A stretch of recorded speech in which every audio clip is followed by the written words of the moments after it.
Orang beli thrifting kan macam-macam alasannya. Ya. Ada yang misal dia pengen barang murah, Ya. karena mampunya beli ya, yang segitu harganya. Ada yang karena kesadaran lingkungan. Seberapa yakin kita orang yang membeli thrifting itu karena alasan pemikiran kondisi air? Masing-masing. Ngaku-ngaku aja. Ngaku-ngaku.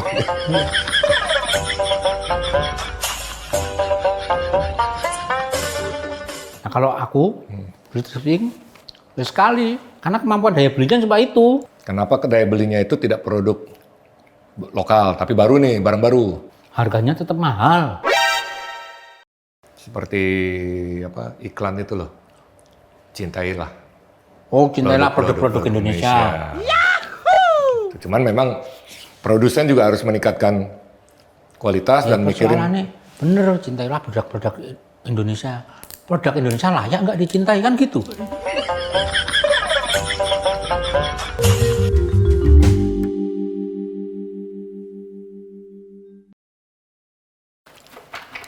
Enak kacangnya.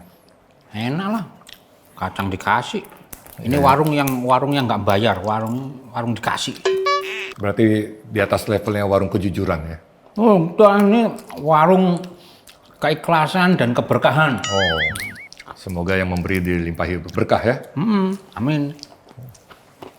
So ini Menteri Purbaya nih, keren nih. Ini. Mas Pur. Mas Pur. Kenapa Mas Pur? Keren, antara keren, nekat. Jadi ada kemungkinan dia akan semakin banyak yang tidak suka. Itu loh yang terkait apa baju-baju thrifting, tekstil dan produk tekstil ya. Pre-love. Pre-love. Kenapa namanya pre-love ya? Ya sempat dicintai. Oh, yang sudah sempat nggak dicintai lagi, wong dijual. Kan gitu.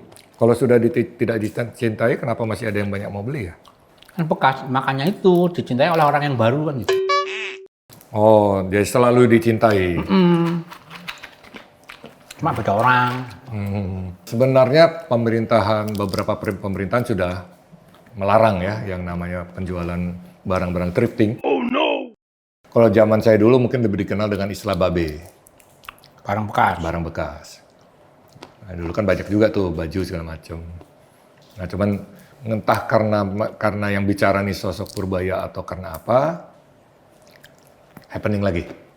Jadi dia menolak tuh dengan tegas memberi ruang kepada produk thrifting ya.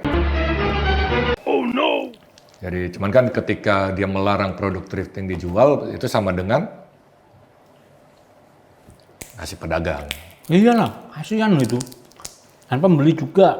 Nah, kan orang beli thrifting kan macam-macam alasannya. Ya. Ada yang misal dia pengen barang murah, karena mampunya beli ya, yang segitu harganya gitu. Ada yang karena kesadaran lingkungan. Kesadaran lingkungan. Kalau beli baju baru, berarti itu kan ada efek lingkungannya. Kan baju itu diproduksi kan, pasti diproduksi. Harusnya turun dari langit. Baju turun, hujan baju nggak ada, kan diproduksi. Produksinya butuh air. Nah, mereka yang punya kesadaran ekologis, terus kemudian beli thrifting dengan dilandasi kesadaran ekologis, mereka mikirnya gitu. Nah, seberapa yakin kita orang yang membeli thrifting itu karena alasan pemikiran kondisi air? Masing-masing. Ngaku-ngaku aja. Ngaku-ngaku aja.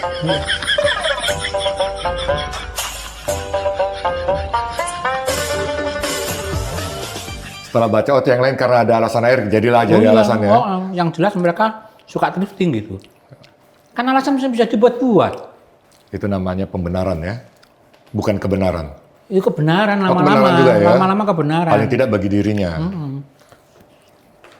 Iya. Kebenaran kan sesuatu yang dibenarkan. Nanti jadi kebenaran. Ya. Apalagi ketika kebenaran itu menjadi viral ya, jadi kebenaran kolektif. Jadi kebenaran adalah kesepakatan. Ini lucu. Ya, cuman kan ya kalau mengenai kesadaran lingkungan, pertama istilahnya ketika barang murah, jadi apakah itu dibarengi dengan kesadaran bahwa bukan tingkat kemampuan tapi tingkat kebutuhan. Jadi ketika murah jangan-jangan orang jadi borong baju. Nah itu tadi alasannya itu bisa masing-masing dan sesuai dengan siapa yang diajak omong. Alasannya bisa beda-beda.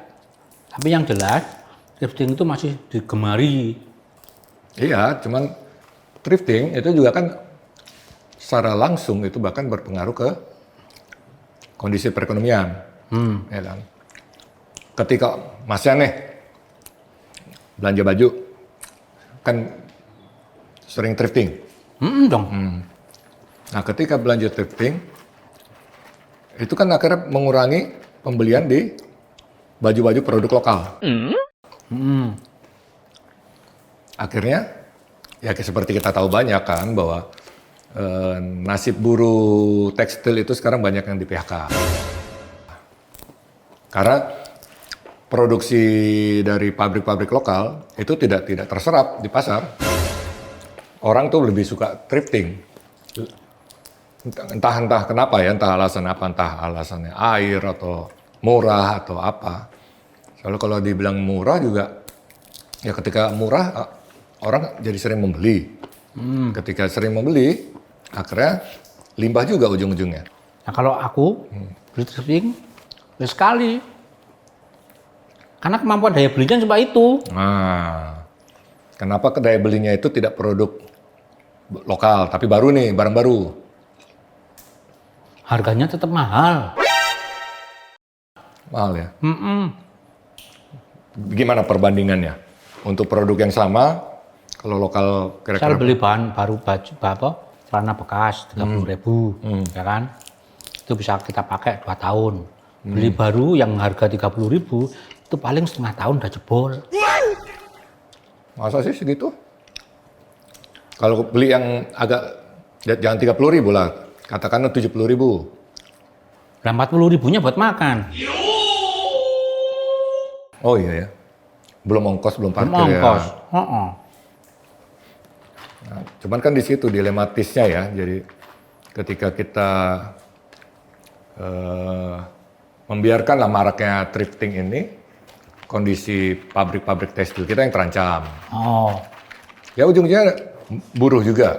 Buruh. Jadi apa? Bahkan ini tadi saya ada baca berita. Jadi impor baju-baju bekas thrifting itu kalau pada 2021 tuh sekitar 7 ton. Nah 2024 3.600 ton. Itu kan entah berapa ribu kali lipat itu. Ya kan itu nggak sehat juga, pasti akan menyengsarakan buruh juga ujungnya kan. Ya berarti jangan banyak-banyak. Jangan banyak-banyak gimana? Impornya? Ini nggak impor kok. Impor resmi maksudnya ya. Ini kan banyak kan dari ilegal. Jadi seperti kata Mas Pur bilang, ini adalah barang ilegal. Kita nggak bisa lah membatasi banyak atau sedikit. Oh itu memang nggak boleh Memang nggak boleh. Dasarnya di situ. Cuman itu yang jadi persoalan adalah, saya nggak tahu nih. Mas saya tahu nggak kira-kira? Ketika undang-undang sudah menyatakan tidak boleh, berbagai pemerintahan juga sudah menyatakan memerangi thrifting. Nah, tapi kenapa kira-kira thrifting kok masih banyak? Ya berarti ada yang bocor lah. Bocor tapi kok sampai ribuan ton ya? Kalau bocor misalnya apa setetes bocor kan namanya setetes nih. Setetes tik tik tik. Ini 3.600 ton pada 1 tahun 2024. Bukan bocor namanya. Cuman yang tidak disadari adalah yaitu nasib buruh tekstil ini banyak terancam. Belum lagi dari sisi pajak segala macam ya. Cuman ya kita kan harus menjaga juga lah buru-buru tekstil kita ini. Istilahnya mereka udah bekerja segala macam, cuman harus di PHK karena produknya tidak terserap oleh pasar.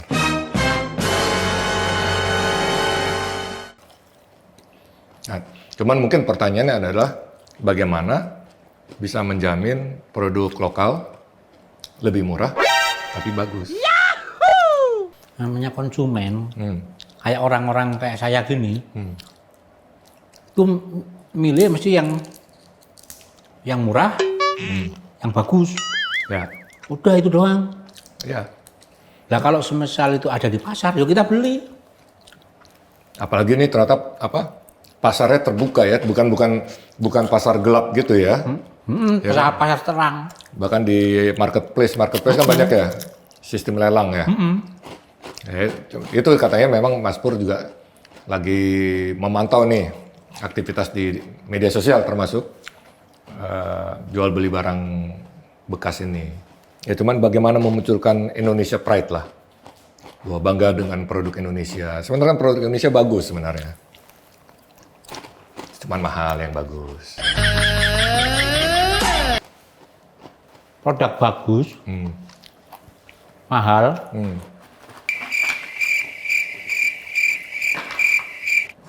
Jual. Ntar aku mau ngomong apa tadi? Oh ini. Mikirnya kalau yang milih bagus, berkualitas, oke lah mungkin masih bisa disuruh. Oke, kamu beli barang baru yang produksi dalam negeri. Tapi kalau udah urusan brand, merek, berat Pak. Nah,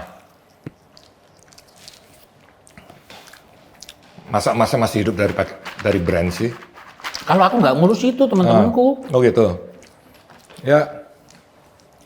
Bangga kalau pakai brand luar. Brand luar terkenal. Apalagi pernah dipakai artis gitu ya. Dan lebih memilih barang bekas ketimbang barang baru. Iya, karena brandnya tadi. Ya. Itu kan susah. Cuman harus dimulai sih. Cuman yang penting bagi saya itu ya pemerintah juga harus konsisten. Jangan angin-anginan gitu loh. Ya kan? Sekarang tegas, nanti lupa. Banyak lagi. Soalnya dari zamannya Pak Jokowi itu juga ada memerangi thrifting. Kak berhasil. Oh no. Buktinya masih bisa beli bebas. Ya pas lagi diomongin sih banyak operasi memang. Sering tuh operasi pasar. Selesai lagi. Ya terbukti kan di beberapa pasar besar di Jakarta dan juga marketplace juga banyak beredar itu loh. Nah ini kan menunjukkan apa? Ya harus konsisten aja dijaga sambil berusaha meningkatkan literasi ya. Jadi bahwa seperti iklan itu loh, cintailah. Oh cintailah produk-produk Indonesia. Yahoo! Cuman memang produsen juga harus meningkatkan kualitas dan mikirin.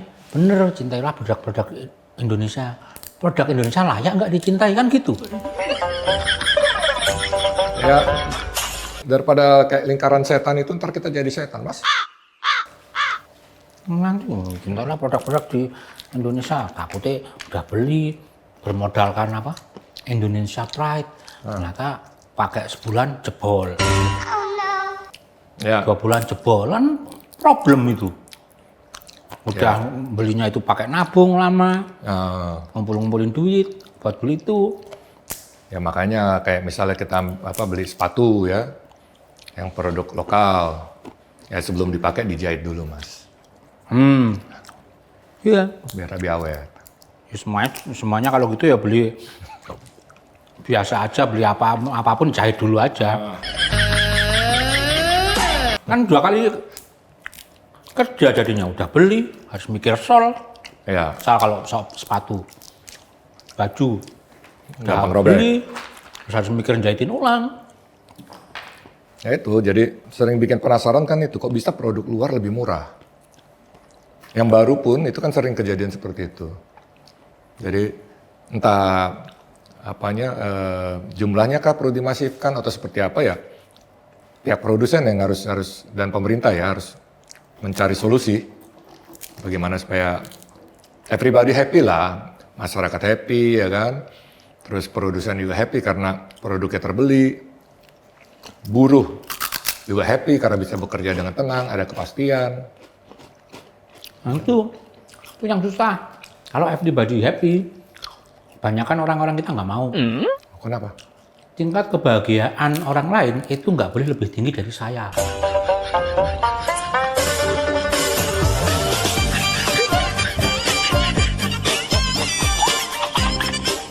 Waduh, seperti itu ya? Kalau orang lain lebih tinggi, itu yang terjadi adalah ngerasani, Iyalah, ngomongin orang. ngomongin orang, itu punya mobil baru dari mana?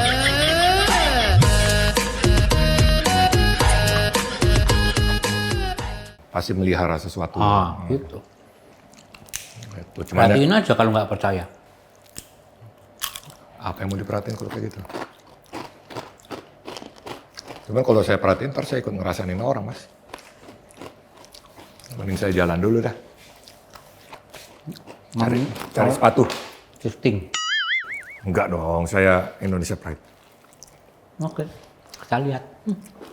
Kalian besok jahit ulang.